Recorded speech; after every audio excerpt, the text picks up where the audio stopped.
Hello friends, welcome to Indian study पर आपका स्वागत है। दोस्तों, आज की इस वीडियो में मैं आप लोगों के लिए मूल विधि का टेस्ट लेकर के आया हूं, जो कि आपके आने वाले एग्जाम यूपीएसआई के लिए बेहद इंपॉर्टेंट है।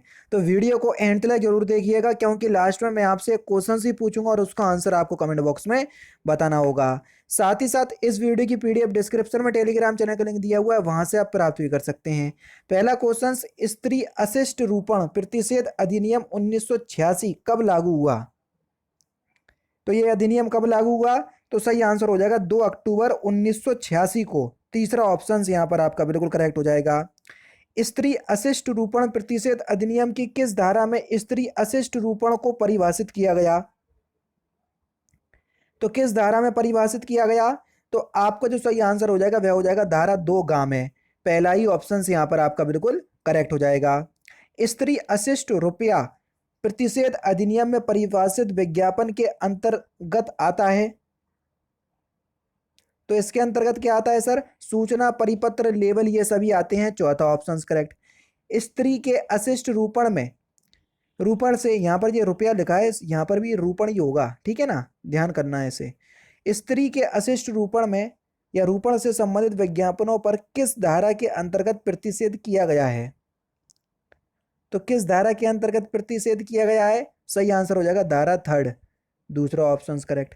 स्त्री अशिष्ट रूपण प्रतिषेध अधिनियम के अंतर्गत अदृश्य रूपण से संबंधित अपराध स्थल से या स्थल में प्रवेश करने और तलाशी करने के लिए कौन सक्षम है? जल्दी बताओ। तलाशी करने के लिए तो सही आंसर हो जाएगा आपका राजपत्रित अधिकारी, जो गजिस्ट्रेट ऑफिसर होता है, उसको बोल रहे हैं। स्त्री अशिष्ट रूपण प्रतिषेध अधिनियम के उपबंधों को लागू करने के लिए कौन नियम बना सकता है या कौन नियम बना सकती है? तो सही आंसर आपका क्या हो जाएगा? केंद्र सरकार, दूसरा ऑप्शन करेक्ट। स्त्री अशिष्ट रूपण प्रतिषेध अधिनियम की किस धारा के अंतर्गत कंपनियों द्वारा अपराध वर्णित हैं? तो सही आंसर हो जाएगा धारा 7 में, पहला ऑप्शन करेक्ट। स्त्री अशिष्ट रूपण प्रतिषेध अधिनियम के अंतर्गत कंपनियों द्वारा किए गए अपराध के लिए कौन उत्तरदायी है? तो सही आंसर हो जाएगा कंपनी तथा उसका मालिक, तीसरा ऑप्शन करेक्ट। स्त्री अशिष्ट रूपण प्रतिषेध अधिनियम की धारा 8 के अनुसार इस अधिनियम के अंतर्गत किए गए अपराध होंगे। तो इस अधिनियम के अंतर्गत जो अपराध होंगे वो कैसे अपराध होंगे? तो आपका जो सही आंसर हो जाएगा वह हो जाएगा जमानती और संज्ञेय अपराध, तीसरा ऑप्शन करेक्ट। स्त्री अशिष्ट रूपण प्रतिषेध अधिनियम की किस धारा में तलाशी लेने व प्रवेश करने का प्रावधान है? तो सही आंसर हो जाएगा आपका धारा 5, दूसरा ऑप्शन बिल्कुल करेक्ट। नेक्स्ट क्वेश्चन, निम्नलिखित में से महिलाओं की सुरक्षा या कल्याण से संबंधित कौन सा अधिनियम पारित किया गया है? महिलाओं का अशिष्ट प्रतिरूपण प्रतिषेध अधिनियम पारित किया गया है। घरेलू हिंसा से महिलाओं का संरक्षण अधिनियम यह भी पारित किया गया है। और कार्यस्थल पर महिलाओं का लैंगिक उत्पीड़न यह भी पारित किया गया है। उपरोक्त तो सभी जो हैं वो आपके सही आंसर हो जाएंगे। घरेलू हिंसा से महिलाओं का संरक्षण अधिनियम 2005 का विस्तार है कहाँ तक?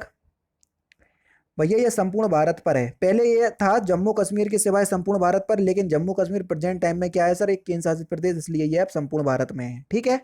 घरेलू हिंसा से महिलाओं का संरक्षण अधिनियम 2005 की किस धारा में घरेलू हिंसा परिभाषित है?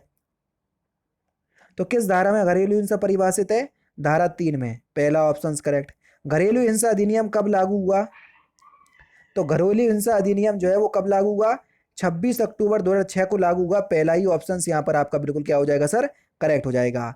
नेक्स्ट क्वेश्चन स्टार्ट करने से पहले मैं आपको बता दूं, दोस्तों मैं डेली बेसिस पर अनअकैडमी पर 2 स्पेशल क्लास लेता हूं, सुबह 10 बजे और 11 बजे, और दोनों ही स्पेशल क्लास जो है वो बिल्कुल फ्री ऑफ कॉस्ट होती हैं, कोई आपको पैसे नहीं देने हैं। मैं आपको बता चुका हूं, ये जो आपकी क्लासेस होती हैं आपके आने वाले एग्जाम यूपीएसआई के लिए बेहद इंपॉर्टेंट है।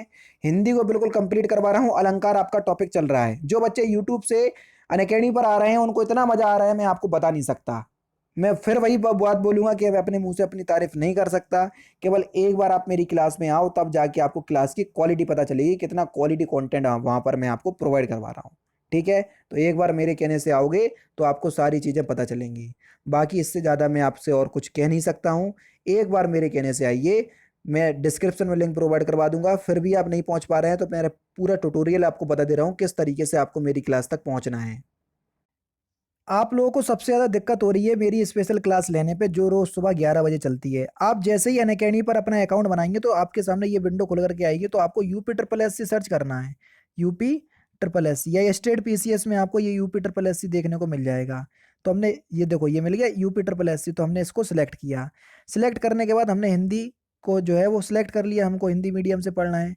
आगे की जो आपकी प्रोसेसिंग है वो यहाँ पर हो जाएगी और आपको यहाँ पर यूपी ट्रिपल एस सी लिख करके आ जाएगा। देखो ये लिख करके आ गया यूपी ट्रिपल एस सी।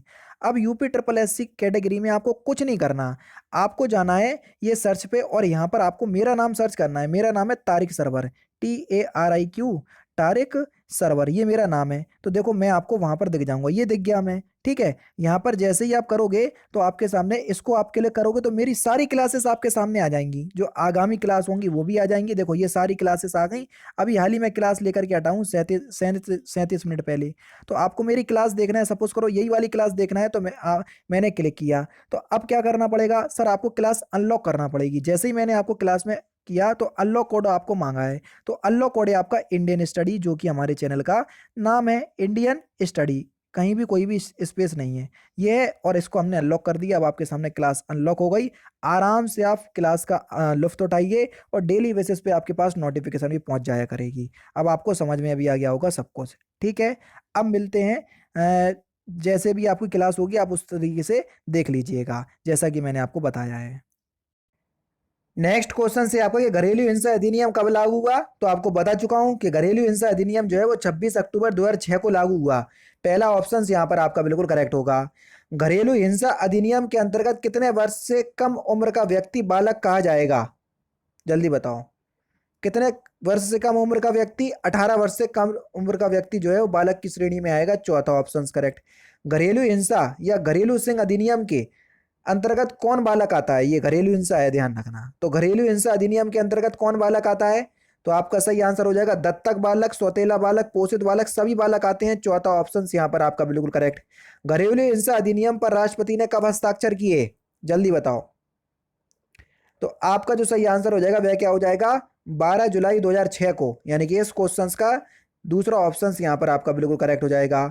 घरेलू हिंसा की परिभाषा में शामिल दुरुपयोग के विभिन्न प्रकारों की श्रेणी में निम्नलिखित में से कौन सा प्रयुक्त नहीं किया गया, तो सही आंसर हो जाएगा आपका मानसिक दुरुपयोग। तीसरा ऑप्शन यहाँ पर आपका बिल्कुल करेक्ट है। घरेलू हिंसा अधिनियम के अंतर्गत अधिसूचित आश्रय गृह किसके अनुरोध करने पर पीड़ित को आश्रय प्रदान करने हेतु बाध्य है, तो सही आंसर हो जाएगा आपका पीड़ित। दूसरा ऑप्शन यहाँ पर आपका बिल्कुल करेक्ट हो जाएगा। नेक्स्ट है आपका कि घरेलू हिंसा अधिनियम की धारा 12 के अंतर्गत निम्नलिखित में से कौन आवेदन कर सकता है, संरक्षण अधिकारी, पीड़ित महिला, पीड़ित की ओर से कोई अन्य व्यक्ति, कोई भी आवेदन कर सकता है। चौथा ऑप्शन बिल्कुल करेक्ट। घरेलू हिंसा अधिनियम के अंतर्गत न्यायालय द्वारा दिया गया आदेश कहां लागू हो सकता है, जल्दी बताओ। तो सही आंसर हो जाएगा आपका संपूर्ण भारत में भैया। तीसरा ऑप्शन करेक्ट। जब किसी व्यक्ति को घरेलू हिंसा के संबंध में जानकारी हो तो वह किसे सूचना देगा, तो वह संरक्षण अधिकारी को सूचना देगा। पहला ऑप्शन करेक्ट। प्रत्येक जिले में आवश्यकता अनुसार संरक्षण अधिकारी की नियुक्ति कौन करेगा, तो कौन करता है, राज्य सरकार करती है। ये पहला ऑप्शन करेक्ट। संरक्षण अधिकारियों के कार्य एवं कर्तव्यों का उल्लेख किस धारा में किया गया है, तो किस धारा में किया गया है, धारा 8 में। चौथा ऑप्शन बिल्कुल करेक्ट। घरेलू हिंसा अधिनियम के अंतर्गत राज्य सरकार के कर्तव्यों का उल्लेख किस धारा में किया गया है, तो ये धारा 11 में किया गया है। पहला ऑप्शन करेक्ट। घरेलू हिंसा के अंतर्गत अनुतोष के लिए मजिस्ट्रेट से आवेदन किए जाने पर वह कितने दिन के अंदर सुनवाई की तारीख निर्धारित करेगा, कितने दिन के अंदर, तो सही आंसर हो जाएगा आपका 3 दिन के अंदर। दूसरा ऑप्शन बिल्कुल करेक्ट। और लास्ट क्वेश्चन सर आपके सामने का, घरेलू हिंसा अधिनियम के अंतर्गत मजिस्ट्रेट कितने दिन के भीतर मामले को निपटाने का प्रयास करेगा, तो इस क्वेश्चन का आंसर आप मुझे कमेंट बॉक्स में बताएंगे। तो दोस्तों ये थे आपके मूल विधि के कुल इंपोर्टेंट क्वेश्चंस जो कि आपके आने वाले एग्जाम यूपीएसआई के लिए बेहद इंपॉर्टेंट है। 1000 क्वेश्चंस मूल विधि के कंप्लीट हो गए। अब इसी श्रृंखला को हम आगे बढ़ाते हुए हम इसमें 1500 क्वेश्चंस ऐड कर देंगे, यानी कि 500 नए क्वेश्चंस और नए, ठीक है। तो इसी श्रृंखला में हम आगे बढ़ते जाएंगे। पहले 500 सीरीज लाए थे, उसको बढ़ा करके 1000 कर दी। अब हम इसको 1500 कर देंगे। जैसे ही 1500 हो जाएगी तो 2000 कर देंगे, ठीक है। हम आप लोगों को इंपॉर्टेंट क्वेश्चंस करवाएंगे जब तक आपका यूपीएसआई का एग्जाम नहीं होता, बस निश्चिंत हो जाएं आप, ठीक है। और बहुत ही जल्दी मैं आपको पॉलिटी को अच्छे तरीके से पढ़ाने की कोशिश कर रहा हूं ताकि और मजा आ जाए आपको। बस साथ बनाए रखिए, अपना सपोर्ट करते रहिए और चैनल को लाइक और सब्सक्राइब जरूर करते रहिए। तो दोस्तों फिलहाल की वीडियो में सिर्फ इतना ही। अगर आपको वीडियो पसंद आए तो प्लीज दोस्तों वीडियो को लाइक कीजिए, शेयर कीजिए और साथ ही साथ हमारे चैनल को सब्सक्राइब करना ना भूलें, क्योंकि मैं रोजाना इसी तरह की वीडियोस आप लोग के लिए लाता रहता हूं। नमस्कार दोस्तों, जय हिंद, जय भारत।